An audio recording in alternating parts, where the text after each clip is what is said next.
Hello everybody from day 3 of this landscape photography and backpacking adventure here in the Drakensberg. Today we've got an exciting day ahead, heading up the hills behind me to southern Africa's highest point, Mafadi. Then we're going to continue on over the hills until we reach the cliffs again and hopefully get more spectacular views at sunset and sunrise.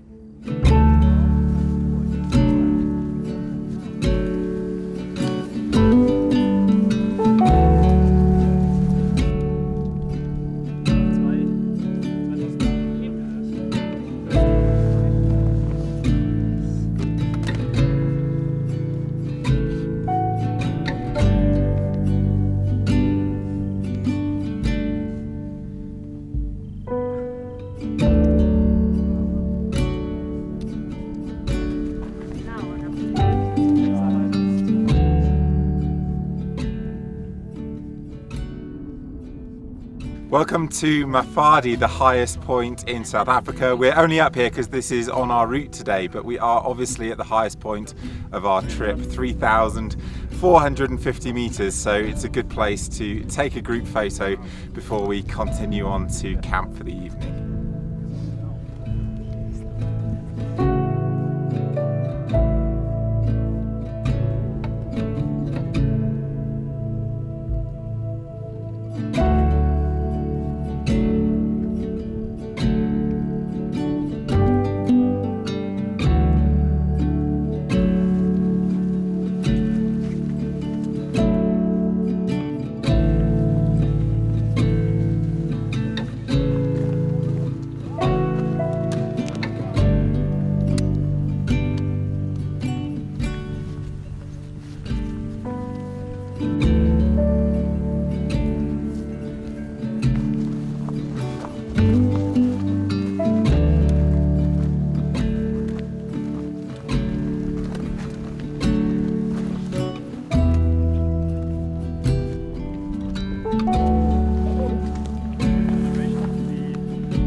Hello from not too far from Leslie's Pass. We've got a pretty tired group today. I think yesterday took it out of everyone and today it's kind of caught up with us.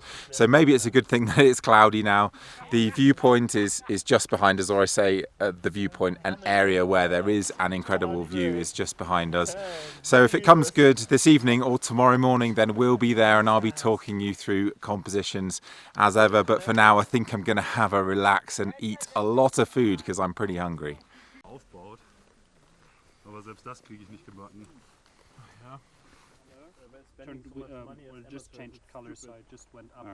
It does look like it's clearing at the moment, and I'll just show you the location I'm in. You can see this amazing cloud swirling around here. But I've got cliff edges on both sides of my view, and I think the pinnacles are somewhere out over there. And I'm thinking about this in terms of contrast at the moment, with the cloud obviously significantly reducing the contrast into the distance. And so I think I actually want to be up on the right over there and just completely eliminate these cliffs. And obviously that's another one of these very simple ideas, but I think with the right cloud makeup, it could make for a good shot. We just need that bit of luck and the clouds to clear. So this is where I've settled down, and you can see that cloud just starting to strip away. There are some immense peaks directly ahead of me here, but there's also some amazing light happening behind camera. But I'm going to stick with what I'm doing here because I think this is where the really strong image will be if this cloud peels back in the perfect way. And I'm a bit of a gambler, so we'll just see what happens here. So I think we can safely say that this sunset is a bust. I guess it was worth trying because we were lucky yesterday evening, but at least you guys get to see me fail, so how about that?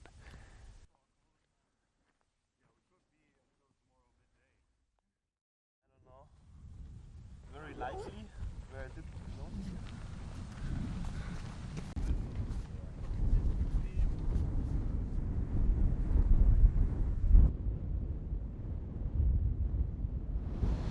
Well, good morning everybody.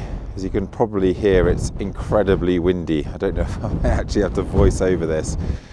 And it's also extremely cold, so I've got all of my clothes on, but you can see rather lovely cliff views here. But this is a challenging scene for me to shoot, I have to say, because if I want to shoot the cliffs here, I think if I include anything to the right here, it starts to get too busy and too contrasty. These really bright cliff faces are going to light up like a beacon. So the way to shoot the cliffs here is at a much longer focal length, something like this. And we have this lovely ridge escaping from the escarpment here, and a few of the buttresses in the distance that I was photographing yesterday. But I think the more interesting scene is actually down here into these valleys. And you can see a composition something like this. There's these beautiful lines, and I've actually already shot this because the light right now, if I just pan up, you can see some amazing crepuscular rays there actually. It's getting quite yellow, and earlier there was a red light concentrated on the horizon, which is when I decided to shoot down into the valley here. And I think what makes this scene really special is actually just that hint of mist and haze into the distance. It allows the hills to diminish. It gives a real sense of depth, where often when you shoot these scenes they can look a little bit flat. And so a composition like this, probably I can try and include that peak at the bottom as well, maybe. I can't remember if I did that, to be honest. Is going to work very nicely. And although these ridges are tempting, and I'll probably try and shoot those in a second, I think the shot that I'm going to come away with this morning is certainly going to be looking down here. So apologies for the rough and ready edit here, but I took this photo purely to illustrate the wider view for the purpose of the video and to explain the problem that I see with those cliffs on the right, which are far too bright compared to the rest of the scene because they're being lit more directly, and they're not particularly attractive either. So I think they need to be cropped out, and then once you do that, I think you probably also need to crop from the left, and that's the kind of framing that you're going to see me attempt a little later on. This is an HDR image made up of 3 different exposures, and I'm just going to go through the full range of brightness in this image to show you what an extreme contrast range I was working with, because the horizon here is at -4 EV, and then if I boost the exposure again, this is at +4 EV, so a full 8-stop range.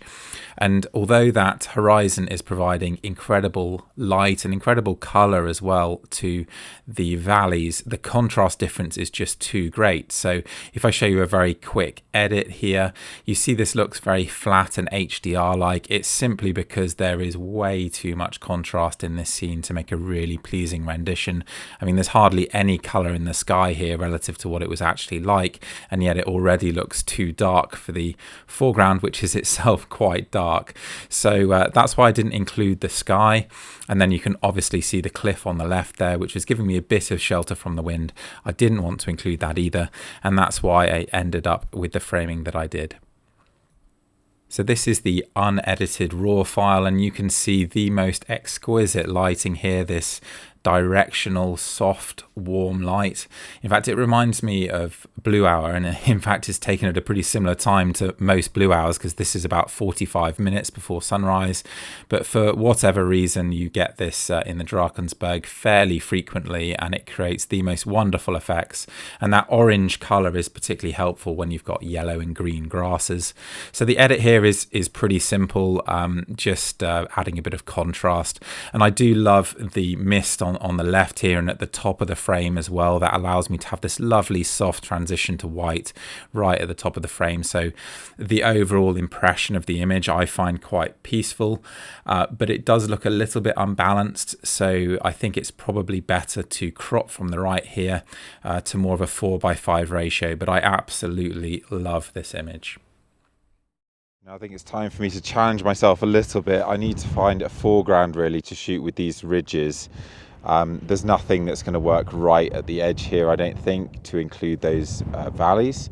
And so I'm going to switch tack completely now and try and find something just before the sun breaks the horizon, because it's a very, very clear morning. And so there's going to be some very strong red light hitting those cliffs on the right hand side. So I'm going to have a little wander around. I'll show you what's behind me. So I've got this area of, well, pretty messy bushes, I suppose, but I'm hoping that if I wander around in this general area, I'm going to be able to find something to put with those cliffs in the background there. I'm dashing around and I'm in the area that's going to catch the sunlight now, but I'm just not finding anything. I mean, this is just kind of a mess and I'm running out of time. These bushes here are beautiful, but unfortunately there's this big area of dead ground before the cliffs, and it just feels like even if I shot wider here, it would be two halves of one image. So the idea would be to come in closer, at least something like this, but you still have that band of grass separating from the ridges there. But looking towards the sunrise now, you can see more of these beautiful ridges leading in towards that misty backdrop. And I'm wondering if I should just abandon the foreground idea entirely and just focus on shooting what I'm sure will make it for a really, really beautiful and unusual image. So I'm just trying this composition before the sun comes up, and then I'm going to shoot it again when the sun is up, because I'm not quite sure how it's going to light these ridges. And as I'm talking, the light is actually, or the sun is just cresting the horizon. It's a beautiful pink orb, so I'm going to shoot that right now. You might think that the moment the sun breaks the horizon is the ideal time to take a photo, and sometimes it is, but in this case I'm seeing the sunrise long before those hills beneath me. None of the ridges have any light on them, and so they're a little bit flat and a little bit blue. But more than that, I think even including the sun and the sky above is a mistake in this case, because you're introducing a lot of colour to the top of the frame that isn't particularly harmonious with the rest of the image. But actually the light only got better from here, so I've got plenty more of this scene to come. Just thinking about how I want to shoot this ridge. You can see the very first light is just touching it now, but I need it to be a little bit stronger, I think. And really the interest is all in those pinnacles and cliff faces in the middle there. And I think in this case, the sort of more fluted lines running down from that frontal ridge, it's just a bit too dark and dominating. So this is just, for me, a very, very simple panorama. A purely illustrative shot with a plain blue sky. It's not going to come to too much. Maybe I'll try a polarizer as well, just to deepen that sky. But it's worth taking, but not quite what it could be in the right conditions. This photo was taken a little bit later when the light had strengthened a bit more, and it's really exactly what I expected, a boring photo of one of the most dramatic landscapes on Earth. It's just far too illustrative. It does need a foreground, but even the lighting isn't really delivering that much to the scene. It does give it some form, but it feels quite flat to me generally. I think if there were clouds and a foreground, then you could have something really, really spectacular here, but I wasn't successful in finding that foreground, and the sunrises in the Drakensberg are short, and so I was very practical in focusing on these valley images, and I'm very, very pleased that I made that decision. So this is the scene with the sunlight striking it, and you can see a massive amount of tonal range here. So I'm going to have to shoot an exposure bracket, which I'm not going to show you here, because instead I'm just going to quickly talk about flare. There's lots of ways you can remove flare. In fact, I have a video on that, but the best thing to do is try and remove it at the time. So I'd shoot one bracket with the scene as you see it here, and then another with my hand over the top of the screen like this, and that's actually shading the entire lens from the flare. You can see it appearing and disappearing, and then I'll combine the top portion of the frame, which has a more sort of natural light transition, with the bottom portion of the second set so that it's flare free. We're going to go through quite a few versions of this scene, but first I thought I would talk about that flare process. So this is the image with the flare. and then here with my hand actually quite distant from the front element, and I'm looking around the front of the camera at the front element to make sure no sunlight strikes it whatsoever. And then I can just combine those two images in the video editing software in this case to show you what a seamless result you can get with just a simple gradient on the top fifth of the image there. But obviously I would actually edit these in Lightroom and then combine them in Photoshop. And this is the final edited image that you see here. And I think I do need to crop a little bit from the bottom right there, just to get that highlight, that sunlit ridge out from the bottom corner. And then I think I need to crop a little bit from the left as well, just for balance, because I love that central ridge with this lovely curved line. I do like to keep that fairly central.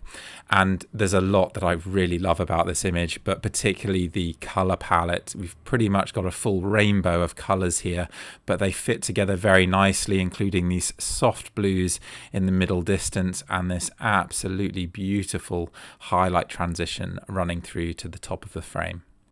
So as the light got stronger, it started to overwhelm the light from the blue sky. So we did lose those blues in the background, but we gained some faint crepuscular rays, which just started to appear as the light got a little more colorful and more contrasty. And then it got golder still, and those crepuscular rays started to become a bit more clear. I also realized that the hillside towards that bottom right that I'd cropped out earlier could be composed out entirely now that I had these crepuscular rays to focus on a little bit more. And then finally the sun got higher still and more neutral, and that allowed me to show the lovely richness of these greens down in the valley. And by this point the top portion of the image was so bright and washed out that I decided to compose it out entirely. So that's 4 landscape frames, but I did also shoot a final portrait frame for good measure. And I just love these draped velvet textures in the shadow in particular. So here's all 4 of those landscape images together, and I'd be really interested to know which one you like the most, because I have to choose one of them and I have a good idea of which one that might be, but I think you can make a decent case for all 4 actually. So yeah, please do let me know which one you prefer. So hopefully you enjoyed that video. If you did, please do like and subscribe. There's more videos coming from the Drakensberg. I'm particularly excited about where we're going today, so keep your eyes open for that next video. Today was actually a real surprise, or this morning was, because I thought I'd be shooting the cliffs behind me, but of course the real beauty was found in those valleys down below. So I'm really looking forward to going through those images when I get home. Thanks very much for watching.